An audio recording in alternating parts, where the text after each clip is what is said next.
I think when people see it, they think to themselves, well, this is a really good way to kind of extend yourself out into nature and to be in nature in a way where you've invited really nature into your living situation. And so many times we've engineered nature out of our lives, and it's hard to kind of get back to that because we build these structures to protect ourselves. And we were out here in a storm the other night, and we thought to ourselves, you're never really out in a storm. You're either inside your house or you're in a car, but out here you feel it. And there were explosions going off and thunder, and it was rattling the place, but we could really feel what it was like to be out in a storm and still be pretty dry. Most of your adult life, you've climbed on board the environmental movement, being a good steward of the environment. How satisfying is it for you to have something like this in the middle of a big city? On a personal level, it was very important to me because for many years I've worked on environmental issues, and sometimes you go home at night and you say, I want to see what I've accomplished.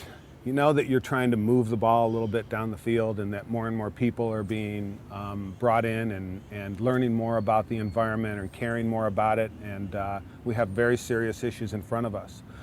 But it's very hard on a day-to-day basis to see real progress. Building something like this just in your personal life where you can look at it at the end of the day and say, I'm building something that really, to me, says something about our relationship to the environment was very important and satisfying.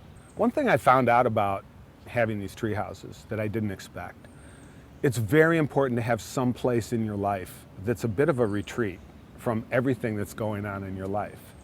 The phone is ringing, everybody knows where you are at some point, everybody can reach you wherever you are. I mean, there's hardly anyone left anymore that can't be reached somehow. Everybody's carrying their phone in their hip pocket. It's important to come out to a place where the only electricity you have may be some Christmas lights along the bridge.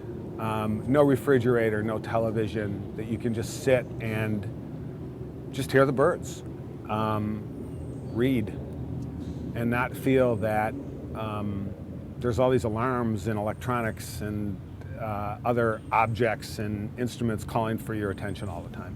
That's very important, and it doesn't have to be a lot. It just has to be a place where you can just kind of notice the development of the leaves throughout the spring, or what flowers start coming up, or what birds are coming into where you are.